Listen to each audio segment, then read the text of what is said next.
Fala, galera ligada no podcast Bom Dia Tricolor. Muito bom dia, boa tarde, boa noite para você que está escutando. Vamos começando mais um programa e no episódio de hoje a gente vai falar sobre esse clube que está interessado na compra do Paulinho Boia, como é que é a história dessa negociação.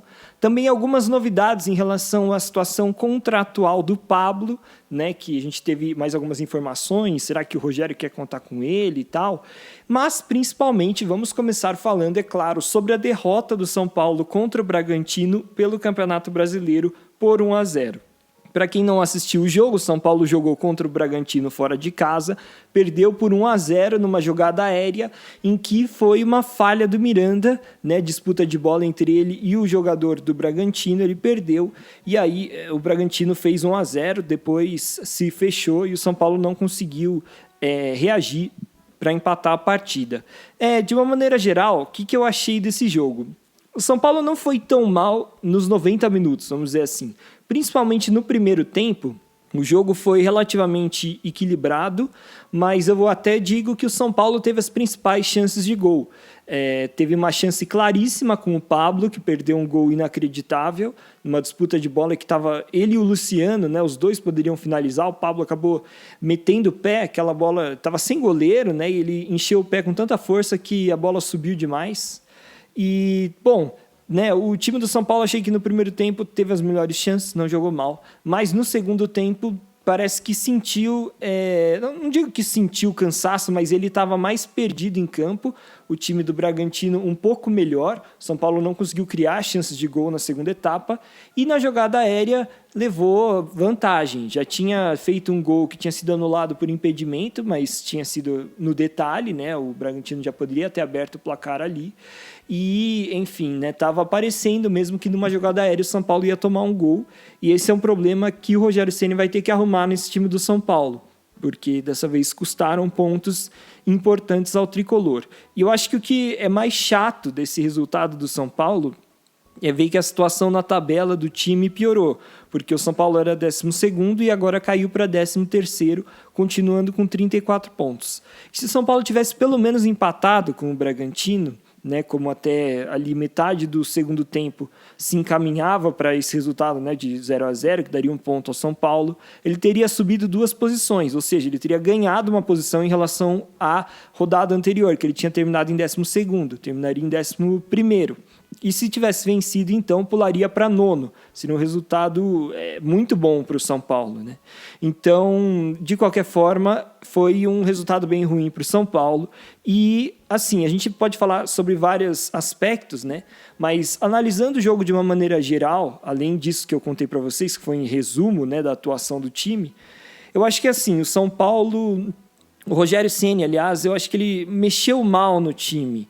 Eu acho que ele foi muito mal hoje porque ele acabou mudando em algumas posições que eu acho que o São Paulo perdeu. Então, para começar o jogo, ele começou com o Volpi no gol, na linha de defesa, o Orejuela de um lado e do outro lado o Reinaldo, e como zagueiros o Miranda e o Arboleda. No meio de campo jogaram o Rodrigo Nestor, Lisiero, o Gabriel Sara e o Igor Gomes. E na frente, Luciano e Pablo. Só que, o que eu acho, assim, o Pablo perdeu aquele gol, mas ele não estava tão mal, e depois, assim, ele foi substituído pelo Vitor Bueno, que para mim fez uma partida pior do que o Pablo. Se a gente for considerar ali as atuações individuais de jogadores, eu achei que, assim, o Reinaldo, ele é um jogador que tem, né, ele é bem perigoso quando ele tem a bola no pé ali para cruzar, só que nesse jogo ele atuou, assim... Isso já vem acontecendo em algumas partidas, né? Mas ele caiu muito de produção no segundo tempo. Então talvez fosse o caso de entrar o Léo no lugar do Reinaldo no segundo tempo para dar um pouco mais de vitalidade ali pela esquerda. Ou sei lá, colocar o Gabriel Sara para atuar como lateral esquerdo ali também, porque ele é canhoto e faz bem essa função. Enfim, o Rogério deveria ter arrumado essa solução dentro da partida. Lembrando que o Wellington não estava à disposição nesse jogo e durante a entrevista coletiva que a gente vai falar daqui a pouco, o Rogério explicou por quê. Outra coisa que eu achei foi que o Rogério Ceni mexeu muito mal na lateral direita, porque assim, o Orejuela não é que estava fazendo uma partida brilhante, mas o Igor Vinícius entrou no lugar dele no intervalo e para mim foi pior do que o Orejuela. O Igor Vinícius ficou um tempinho aí sem jogar e nitidamente ele sentiu a falta de ritmo, né? Não conseguiu ajudar muito na equipe. Até assim, defensivamente não comprometeu, mas a parte ofensiva do São Paulo pela direita caiu muito depois que ele entrou. Para mim, o único acerto das mexidas do Rogério Ceni foi a entrada do Marquinhos, que realmente entrou muito bem nessa partida, deu bastante velocidade ao time do São Paulo, uma opção de passe também, porque ele sempre se posicionava bem, então, hora ele caía pela direita, hora pela esquerda, atuou muito bem o Marquinhos, foi quem foi mais perigoso pelo time do São Paulo no segundo tempo. Mas uma outra mexida que eu não entendi foi a saída do Luciano, porque o meio de campo do São Paulo fica muito menos criativo sem ele, né? O Luciano estava fazendo a diferença nesse jogo, voltando para ajudar, para armar algumas jogadas, né? E tirando o Luciano dali, o Rogério acabou matando a criatividade do meio de campo do São Paulo e também já tinha tirado um pouco da ofensividade pela direita sem o Orejuela. Então, na minha opinião, o Rogério acabou deixando o time pior no segundo tempo. É verdade que o time caiu de produção de maneira geral, não só por conta das mudanças, mas acho que o Rogério Ceni teve também sua parcela de culpa. Mas, de qualquer forma, não dá para a gente colocar também essa derrota na conta do Rogério, porque assim, verdade seja dita, o São Paulo teve várias chances de abrir o placar ainda no primeiro tempo. Se ele fizesse 1-0 ali, teve aquela chance do Pablo, teve uma que o goleiro defendeu no chute do Sara, outra que o zagueiro tirou em cima da linha. Então, assim, se os atacantes tivessem sido competentes o suficiente para fazer um golzinho ali, a história da partida poderia ter sido outra. Então, eu acho que também tem responsabilidade dos jogadores que estão em campo, né? Eles precisam serem mais efetivos quando eles têm chances claras de fazer gol. Eu acho que assim, o Bragantino é um dos melhores times do Campeonato Brasileiro. Pode até não vir numa grande fase, né? Mas ele está na final da Sul-Americana e ele fez jogos muito bons contra vários times importantes do Brasil. E quando os caras jogam bem é difícil. Não acho que o Bragantino tenha feito uma partida fantástica, mas o que eu quero dizer é que para vencer esse tipo de time, você tem que ter uma noite muito boa, você tem que ter uma atuação realmente acima da média, e o São Paulo teve uma atuação comum, e aí vai perder. Tem que aproveitar as chances que tem, como teve, né? Por exemplo, com o Pablo, que nem eu disse. E claro que a gente também tem que considerar o fato de que o São Paulo não tinha nem o Rigoni nem o Calleri, que tem sido os jogadores que fizeram aí a maioria dos últimos gols do São Paulo nos últimos jogos, né? Aliás, faz vários jogos que o São Paulo não tem um gol que não seja de um argentino, né? De um desses dois. Então, assim, um empate uma derrota bem frustrante para o São Paulo. Vinha há bastante tempo sem perder, né? Apesar de ter acumulado muitos empates. Mas você vê, uma derrota já faz o time cair na tabela. Então, é realmente muito ruim. Mas chega de eu falar sobre o São Paulo, vamos escutar agora o que o Rogério Ceni teve a falar sobre essa atuação do tricolor em cima do Bragantino. E a primeira pergunta foi em relação a esse desempenho do São Paulo que vem oscilando muito. E aí o repórter perguntou se isso está impedindo com que o time chegue ao objetivo, a meta de alcançar uma vaga na Libertadores. O primeiro que a meta é fazer o melhor que a gente pode a cada jogo, né? E a gente acho que fez um bom jogo com oportunidades de gol. Acho que a gente podia sair daqui vitorioso por 1-0, como o Bragantino saiu. Podia ter um resultado melhor. A instabilidade, eu acho que é praticamente de quase todas as equipes, com exceção do Atlético Mineiro, que está disparado na frente, ou os 3, 4 primeiros colocados. Todos vivem essa instabilidade. São Paulo empatou muito no campeonato, ao longo do campeonato. Isso atrasa muito, a falta de vitórias atrasa muito. Nós vamos viver mais uma semana, se preparar jogo contra o Internacional. É o que eu falo, é um tempo curto, até o final do ano nós temos que jogar cada partida tentando, objetivando os 3 pontos, sem fazer muito plano futuro de qualquer posição final que seja. Na sequência, o repórter perguntou por que o São Paulo teve uma queda de rendimento no segundo tempo. Vamos ver o que o Rogério teve a dizer. Eu acho que nós tivemos chances mais claras, ao menos 3 oportunidades claras de gol, 2 claríssimas de gol, né? Uma sem goleiro, onde faltou um pouquinho de comunicação entre o Luciano e o Pablo. Outra, eu não lembro qual defensor dele, salvou em cima da linha a bola, finalização do Sara. No segundo nós também tivemos um bom volume de jogo, uma defesa muito boa do Cleiton, o Vitor Bueno fazendo uma finalização rasteira, depois uma jogada combinada pelo lado. Enfim, nós tivemos as oportunidades, criamos, eu acho que não tivemos a qualidade do arremate final para o gol. Vamos tentar melhorar isso, né? Estamos trabalhando já bastante finalização, vamos tentar melhorar isso ao longo da semana. Depois perguntaram para o Rogério se ele gostou da atuação do São Paulo, apesar da derrota. Vamos ouvir. Eu acho que nós trabalhamos bastante bola parada, poderíamos ter defensivamente rendido um pouco mais. Tivemos as chances ofensivas também de bola parada para fazer gol. No sentido de competir, acho que o time foi muito bem, mais uma vez, como foi contra o Corinthians. Pegou uma equipe bem organizada, jovem, que tem mais intensidade. E foi um jogo bem parelho, um jogo muito igual. Eu acho até com as oportunidades mais claras para o nosso lado. Mas nós temos que tentar desenvolver, né? Faz uma semana que nós estamos aqui, tentar cada semana criar um lastro físico maior, né? Aproveitar esses jogos que são espaçados, né? Porque daqui a pouco vem os jogos de meio e fim de semana. E aí fica mais difícil para a gente subir na parte física. Na sequência, pediram para o Rogério falar sobre o Thiago Volpi, que vinha falhando, mas tem feito boas partidas nas últimas rodadas. E ele disse o seguinte: eu acho que a vida de goleiro é assim, né? É normal quando você sofre gols ou comete uma falha, que todos acabam acontecendo nessa posição. Mas nos últimos jogos ele vem crescendo, vem jogando bem, vem ajudando a equipe da maneira como é possível. Hoje, uma bola indefensável. Vem jogando bem como todos vêm. Acho que o São Paulo jogou bem contra o Ceará, jogou bem contra o Corinthians, ao menos os que eu posso avaliar, né? Jogou bem contra o Ceará, contra o Corinthians e fez um bom jogo hoje. São placares diferentes a cada jogo, mas não faltou empenho, entrega, organização do time dentro de campo. Isso não faltou em momento nenhum. Depois perguntaram para o Rogério se ele prefere o Luciano como armador ou como segundo atacante, como ele atuou nesse jogo contra o Bragantino. E também perguntaram a ele se é possível jogarem Caleri, Rigoni e Luciano juntos. Vamos ouvir. Eu acho que o Luciano joga melhor na posição que ele iniciou o jogo hoje, como segundo atacante, lado a lado, né, na frente. Né? Na verdade, ele não se posicionou, ele só joga para um lado, o Caleri para o outro, ele joga para um lado, o Pablo joga pelo outro, né? E é possível, claro que é possível jogar Luciano, Caleri e Rigoni juntos, sim, é possível jogar a formação ainda quando o Rigoni puder treinar. Nós vamos ver de que maneira fica melhor encaixar o time para que esses jogadores joguem, mas são jogadores que podem jogar juntos, sem dúvida. Na sequência, lembraram o Rogério Ceni que o São Paulo é o segundo pior ataque do Campeonato Brasileiro, só atrás do Sport, e tem menos da metade dos gols que fez, por exemplo, o Flamengo. E aí perguntaram a ele ao que o Rogério atribui esse desempenho ruim do ataque do São Paulo. Vamos ouvir.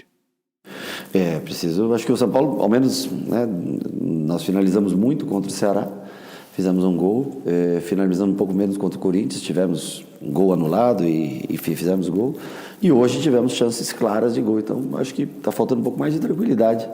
Nós treinamos bastante finalização, quase todos os dias fazemos treino de finalização desde que nós chegamos. E é um pouquinho mais de calma, acho que a ansiedade, tanto do Pablo, naquele caso, do Luciano, os dois querendo fazer o gol, a vontade de fazer o gol, né? Um pouquinho mais de calma na hora da conclusão. A última pergunta da coletiva foi por que o Wellington ficou fora dessa partida contra o Bragantino. Questionaram se ele teve algum tipo de lesão. Vamos escutar. Na verdade, o Wellington ele ficou 3 dias dessa semana no departamento médico, né? Se eu não me engano, de uma pancada do jogo contra o Santos. E ele ficou ontem que ele voltou a treinar. Como eu fiz a opção de jogar com 2 zagueiros e o Léo ficou no banco, e ele ficou 3 dias sem treinar, eu preferi que eu trouxesse o Léo, que podia fazer essa função. Mas muito provavelmente o Wellington possa estar presente com a gente já no próximo jogo. Bom, pessoal, então essas foram as respostas do Rogério Ceni em relação às perguntas da entrevista coletiva. E eu acho que o mais interessante ali que ele falou foi a questão do Wellington, que a gente não sabia que o Wellington estava lesionado, então por isso que ele não foi relacionado. E também a posição do Luciano, que o Rogério prefere o Luciano como atacante e vê sim a possibilidade de utilizar Rigoni, Luciano e Calleri no mesmo jogo. Eu gosto bastante das entrevistas coletivas do Rogério Ceni porque ele é bem direto em relação à pergunta feita. Porque tá cheio de técnico aí que usa o espaço da coletiva para fazer um discurso, o discurso que ele quer, né? Não necessariamente respondendo a pergunta que foi feita. E o Rogério é o contrário disso, ele sempre responde exatamente aquilo que foi perguntado. E às vezes até deixa escapar uma coisa que talvez, né, não devesse falar, né? Mas enfim, é bacana ele ser direto desse jeito. A entrevista sempre traz algum conteúdo relevante, né? Não é mais do mesmo. Bom, agora o São Paulo tem que focar na próxima partida, obviamente, que é contra o Internacional no Morumbi. O Inter que vem bem no Campeonato Brasileiro, na última partida empatou com o Corinthians em 2-2 no Beira-Rio, e a vantagem do São Paulo é que vai jogar em casa, né, no Morumbi contra o Inter. Então o São Paulo já venceu no primeiro turno, o Inter lá, era acho que uma das primeiras partidas do Aguirre no comando do Internacional, e é claro que de lá para cá o Internacional melhorou bastante, mas o São Paulo vai ter que melhorar um pouco, né? Tem que fazer gols e principalmente aproveitar as chances que tem, porque nesse jogo contra o Bragantino, caso ele tivesse aproveitado as chances que teve no primeiro tempo, talvez o placar tivesse sido diferente. Bom, pessoal, já falamos bastante sobre o jogo, vamos falar agora um pouco sobre alguns outros acontecimentos envolvendo o São Paulo nessa semana. Uma coisa que chamou bastante atenção, uma notícia que saiu aí já no final da semana, foi uma proposta feita pelo Paulinho Boia. Aquele clube Metalist da Ucrânia tem interesse em comprar o jogador e ofereceu ao São Paulo 1,8 milhão de euros, que são hoje cerca de 11,8 milhões de reais. Isso por 75% dos direitos econômicos do Paulinho Boia. Lembrando que o Boia é aquele atacante ponta, né, destro, que tem 23 anos e que agora está emprestado ao Juventude. Está jogando bem no Juventude, né, tem se destacado por lá. Então, pode ser uma boa alternativa para o São Paulo fazer caixa. O Paulinho Boia não ficou nos planos do São Paulo nesse ano, né? Ele até chegou a ser reintegrado com o resto do elenco no início da temporada, mas o Crespo achou que não valia a pena ficar com o Boia, até porque o Crespo não gosta de jogar com pontas, né? Pelo menos na passagem dele do São Paulo ele não utilizou pontas. E assim, sob a perspectiva da diretoria, eu acho que faz sentido negociar o jogador, né? Lembrando também que assim, a diretoria tinha o planejamento de vender alguns atletas durante esse ano de 2021, né? Principalmente atletas da base, que são os que fazem bastante caixa para o clube. Mas o São Paulo não conseguiu vender nenhum. Então, talvez assim, a diretoria acabe vendendo mesmo, porque não chegaram muitas propostas que eles acharam que ia chegar. Então, talvez faça sentido realmente vender o Paulinho Boia. E também, claro, considerando que ele é um cara que não teve espaço dentro do elenco do São Paulo nesse ano, né? Visto que, claro, eu pontuei que o Crespo não gosta muito de jogar com pontas. Eu acho que a única coisa que iria contra a saída do Boia, que a gente poderia assim, colocar, né, como contraponto, é o fato de que o Rogério Ceni gosta de jogadores velozes, né? E ele gosta de atuar com pontas.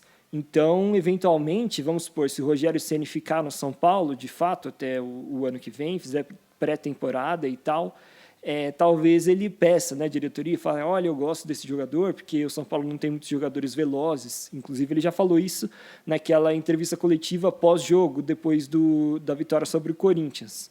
Então, teria esse outro lado. Mas, para ser sincero, eu acredito mais na venda do Boia, apesar disso. Porque, além dessa questão, é claro, financeira, que o São Paulo tem, né, uma necessidade de vender, e pelo fato do jogador também não ser crucial para o time, né, hoje tem vários outros atacantes na frente dele no São Paulo, tem uma outra coisa que acho que também é importante a gente pontuar, que assim, o Metalist, né, que é esse clube da Ucrânia, é um time que joga na Europa, né, e o Paulinho Boia já tem aí 23 anos, então ele pode ver como uma oportunidade, assim, talvez a última dele de jogar na Europa. Então eu acho que a vontade do jogador também vai fazer a diferença nesse caso. E, querendo ou não, é claro, né, a Ucrânia não é um futebol dos mais importantes da Europa, mas ainda assim é um é Europa, ainda joga Europa League ou ainda, né, a Champions League, eventualmente. Né? O Shakhtar Donetsk, que está sempre na Champions League, é um time da Ucrânia. Então, também não é um mercado tão irrelevante. E também tem o lado que eles pagam muito bem lá. E o Paulinho Boia, provavelmente por ser um jogador aí da base do São Paulo, tem um salário relativamente pequeno, se a gente comparar com o restante do elenco. Então, né, juntando tudo, eu acho que faz sentido o São Paulo vender. É claro que assim, São Paulo já vendeu, né, anos anteriores jogadores por muito mais, né? Então, né, Luiz Araújo, né, David Neres, tal, Brenner, saíram por um preço muito maior do que só 11 milhões, né, quase 12 milhões de reais. Mas eu acho que, considerando que ele é um jogador que já tem 23 anos e não se destacou, né? Ele não é que ele se destacou no São Paulo e aí chamou a atenção de todo mundo. Ele está tendo agora a melhor temporada dele pelo Juventude. E assim, para mim, é um jogador que não é ruim, mas também não tem nada de especial para valer muito mais do que isso. Então, acho que faz sentido, sim, o São Paulo concretizar essa venda e eu acredito que ela acontecerá. Outra questão que eu queria falar com vocês é a situação contratual do Pablo. Porque é o seguinte, né? A gente tinha comentado já por cima no último episódio que o Pablo, quando entrou em campo para substituir o Calleri no jogo contra o Corinthians, alcançou a marca de 36 jogos nessa temporada, vestindo a camisa do São Paulo. E o que isso significa na prática? O Pablo tinha uma cláusula no contrato dele de que caso em alguma das temporadas dele no São Paulo ele alcançasse 36 jogos, ele teria direito a um bônus de 500 mil euros, além de a extensão do contrato dele por mais um ano. Então, ele vai receber os 500 mil euros que ele tem direito, que hoje são mais de 3 milhões de reais, e o contrato dele, que ia até o final de 2022, foi prorrogado até o final de 2023. Então, infelizmente, para o torcedor, né, vai ter que aguentar mais um ano de Pablito. Mas, enfim. Mas qual que é a novidade? Né? Isso a gente já sabia. A notícia dessa semana é que houve uma reunião entre o Rogério Ceni e a diretoria do São Paulo para discutir a situação do Pablo antes desse jogo contra o Corinthians, justamente para definir se o Rogério podia colocá-lo em campo, né, e tal. E o que foi conversado, né? A diretoria do São Paulo colocou o seguinte, falou assim, Rogério, se você pretende ficar com esse jogador para o ano que vem, se você acha que ele é importante para o elenco e tal, tudo bem, pode colocá-lo em campo, mas se você não tem pretensão de ficar com ele para a próxima temporada, aí nem coloca, porque não vale a pena. E o Rogério Ceni teria dito, não, eu gosto muito do Pablo, eu acredito que eu consigo recuperá-lo, que ele vai jogar bem comigo, então ele seria muito, eu quero contar com ele, né? Ele é muito importante para mim. E a partir daí a diretoria deu aval, falou, ok, então pode escalar o Pablo, pode deixar ele completar os 36 jogos, que a gente se vira aqui na parte financeira e contratual dele, né? Até porque eu acho que assim, a diretoria não tinha se oposto, né? Ela não tinha ficado contrária exatamente à entrada do Pablo. Se ela realmente não quisesse de jeito nenhum que o Pablo completasse os 36 jogos, o Pablo não estaria sendo nem relacionado para os últimos jogos. E ele já estava sendo relacionado, inclusive com o Crespo, quando já tinha essa situação. Não estava sendo utilizado, mas estava ali no banco, caso fosse necessário. Então, eu acho até que também assim, a diretoria, eles tentam ser bem honestos, assim, né? É claro que a diretoria tem seus defeitos, tem seus acertos, mas eu acho que essa diretoria, ela não fugiu muito dos compromissos que ela tem financeiros. Então, tipo, o Pablo tem lá a situação contratual dele, o cara completou, paciência, tem que pagar o bônus e tem que estender o contrato, porque, enfim, apesar da gente acreditar que não foi um contrato bem feito, tá lá escrito no contrato. Então, às vezes, até por uma questão de justiça mesmo, não querer ficar negociando ou não deixando o cara jogar por conta disso. Tipo, tá lá no contrato mesmo, paciência, agora tem que pagar. É que nem a situação do Daniel Alves. Ninguém gostava de pagar o salário do Daniel Alves, era alto e tal, mas o cara foi contratado, ofereceram para ele esse salário, tem que dar um jeito. E eles fizeram o máximo que puderam para pagar o Daniel Alves. Então, enfim, essa foi a novidade em relação à situação do Pablo. E é claro também que a gente tem que considerar que o Pablo talvez, assim, se o Rigoni e o Caleri tivessem bem fisicamente, talvez ele nem tivesse espaço, né, e nem precisasse completar esses 36 jogos. Mas a partir do momento que Rigoni e Caleri viraram desfalques no São Paulo, aí também é importante até ter mais um jogador ali à disposição, né, não ficar ali guardando por uma questão contratual. Até porque, assim, o Pablo tem uma característica, a gente pode até duvidar, né, não gostar dele tecnicamente e tal, mas ele tem uma característica que é importante, vamos dizer assim, que, por exemplo, Vitor Bueno, Marquinhos, esses jogadores não têm, que é a bola aérea defensiva. Ele é um cara que vai relativamente bem na bola aérea e principalmente na bola aérea defensiva. No jogo contra o Corinthians mesmo, né, depois dele entrar, o São Paulo conseguiu afastar, o Pablo afastou uma bola cruzada por escanteio. Então ele tem uma questão tática dentro do campo, além, é claro, de fazer o papel dele de centroavante, de atacante do São Paulo. Então talvez por conta desses motivos também, Rogério Ceni entenda que o Pablo seja importante para o São Paulo. Outro assunto mais curtinho que eu separei aqui para falar com vocês é que o São Paulo dispensou o zagueiro da base de 19 anos, Thiago Dombrowski. O Thiago chegou em maio no São Paulo como uma recomendação do Alex. O Alex o indicou porque o viu jogando lá na base do Curitiba, o zagueiro canhoto, que sabe sair para o jogo. E aí fazia sentido também a chegada dele naquele momento, porque o São Paulo estava procurando um zagueiro canhoto para ser uma opção ao Léo, já que o Crespo gosta de jogar com 3 zagueiros, então era importante ter um zagueiro canhoto para atuar pela esquerda. Só que o São Paulo, nessa semana, dispensou o Thiago por conta de um ato de indisciplina. Não disseram exatamente o que ele fez, né, exatamente o que aconteceu, mas o zagueiro que tinha contrato de empréstimo com o São Paulo até o final de 2023 foi dispensado. É claro que assim, o jogador estava emprestado, né, ao São Paulo. Se fosse uma questão de indisciplina, mas ele pertencesse, o São Paulo não ia simplesmente rescindir o contrato, né, ia querer fazer algum dinheiro em cima disso. Mas como era um jogador que estava por empréstimo mesmo, o São Paulo achou melhor simplesmente rescindir o contrato do jovem.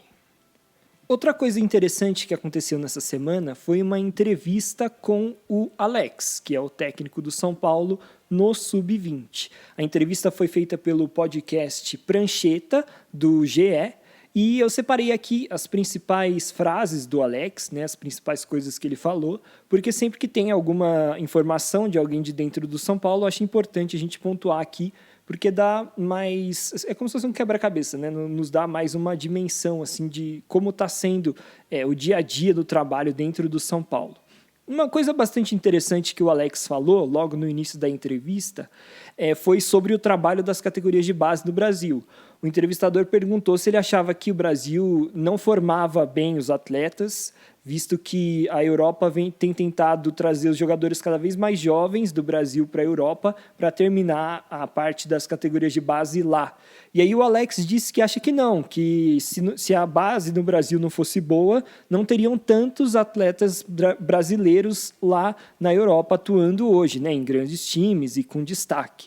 E ele falou que para ele, né, na visão dele, o que falta no Brasil é trabalhar melhor a transição entre o juvenil e o profissional. E aí ele deu um exemplo do Zé Rafael, que era jogador do Curitiba e que muitos torcedores do Curitiba sempre perguntam, pô, esse cara aí não rendeu no Curitiba, mas depois tá jogando mó bem no Palmeiras e tal. E o Alex sempre comenta, o Zé Rafael não teve nem 200 minutos como profissional no Curitiba.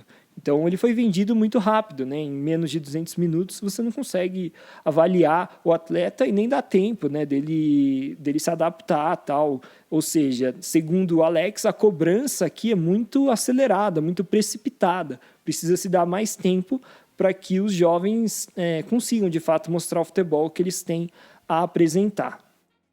Outra coisa que ele falou que eu achei bem interessante foi que, na visão dele, o principal fundamento do futebol é o domínio de bola, não é nem o passe, nem o drible. E por que é o domínio? Né? Ele falou assim, se você está em campo e o seu colega te dá um passe, assim, aquele tijolão, aquela bola forte, aquele passe meio errado, mas você tem um bom domínio de bola, você consegue dominar, matar a bola e continua, o jogo flui. Agora, se eu te dou um passe super preciso e você não tem um bom domínio de bola, a bola vai escapulir e o seu adversário vai tomar a nossa bola, né? O time adversário. Então, segundo ele, o domínio da bola com categoria, né? A matada da bola é o fundamento mais importante do futebol para você não perder posse de bola, né? Para você conseguir fazer com que as jogadas aconteçam. E uma outra coisa que achei bem interessante que ele falou perguntaram para ele sobre o que ele está aprendendo, né, sendo técnico do Sub-20. E o Alex disse o seguinte, ele falou, olha, eu aprendi que... Uma coisa que eu aprendi agora sendo técnico é que todo mundo tem boas ideias, tem muita gente com boas ideias. A dificuldade não é você ter as ideias certas, né, de estilo de jogo e tal. A dificuldade é saber implementar e é conseguir implementar. E ele também comentou que, assim, às vezes você treina, né? E a equipe consegue executar exatamente o que treinou na semana no jogo. E às vezes dá tudo errado. Então, ele relativizou um pouco, colocou assim que o trabalho do técnico é muito forte ao longo da semana, nos intervalos dos jogos e antes dos jogos. Mas durante os 90 minutos, é com os jogadores, eles que têm que conseguir colocar em prática aquilo que foi treinado. Outra coisa interessante que o Alex falou foi depois que ele foi questionado sobre se o São Paulo tem algum método específico de trabalhar as categorias de base.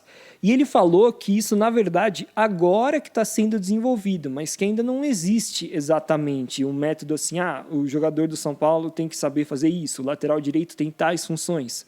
Porque assim, ele deu como exemplo, o São Paulo é um clube que ao longo da sua história teve, por exemplo, zagueiros que eram mais grossões, assim, né, com a bola, tipo Lugano, e outros que eram mais técnicos, tipo Dario Pereira. E aí ele falou, qual que é o zagueiro, tipo de zagueiro que o São Paulo quer formar? O Lugano ou o Dario Pereira? Então, assim, como a história do São Paulo abrange esses dois tipos de jogadores, seria interessante, já desde as categorias de base, o São Paulo definir mais ou menos que tipo de jogador que ele quer formar. E isso não existe dentro do São Paulo hoje em dia, segundo o Alex. E, segundo ele, agora com o Rogério Ceni, também com o trabalho lá com o Biasotto e Muricy, o São Paulo está começando a formar isso, mas como uma ideia ainda, né? Na prática isso ainda não existe. E achei bem interessante isso que o Alex falou, porque é uma pergunta que sempre se faz quando alguém entrevista um treinador de categoria de base. E normalmente o cara foge da resposta, né? E dessa vez o Alex foi bem franco e disse que não existe exatamente um método, sabe? Tem ali os jogadores tal que você revela, alguns têm uma característica X, outra Y, mas não é que nem, por exemplo, acontece em Barcelona, que eles privilegiam jogadores com tais características. Então, quando você forma alguém do Barcelona, tipo um zagueiro, você sabe que ele vai saber sair para o jogo e tal, né? Você sabe quais vão ser as características dele. E no caso de um time como o São Paulo, isso não tem tão pré-estabelecido. Uma notícia mais relacionada ao futebol, que na verdade é uma atualização que a gente soube ao longo dessa semana, é que o Caleri teve uma lesão, mas não foi tão grave quanto se pensava, né? Quando ele saiu com a mão na coxa no jogo contra o Corinthians, a gente achava que poderia ter sido mais uma distensão muscular. Mas no caso do Caleri foi, entre aspas, só um edema. Isso significa que o jogador deve se recuperar a tempo de jogar pelo São Paulo em menos tempo. Não vai ser aquela questão assim de lesão muscular que demora semanas e tal. Provavelmente ele já vai conseguir estar à disposição no próximo jogo do São Paulo. Bom, pessoal, eram essas todas as informações que eu queria passar para vocês. Muito obrigado por escutarem o episódio até o final. Lembrando que o próximo jogo do São Paulo, então, é contra o Internacional, no Morumbi, às 6h15, no dia 31 de outubro, no domingo. E esse jogo pode ser o último jogo, provavelmente, com limitação de público, né, no estádio do Morumbi, porque a partir de novembro a promessa do Estado de São Paulo é que já seja liberado o público para 100% do estádio, né? Então vão poder aí lotar o Morumbi. Bom, até lá tem bastante tempo, né? Estou gravando aqui esse podcast no domingo mesmo. Então, até lá, como vão ter novas notícias do São Paulo, provavelmente a gente vai ter um episódio antes, né, do episódio pós-jogo.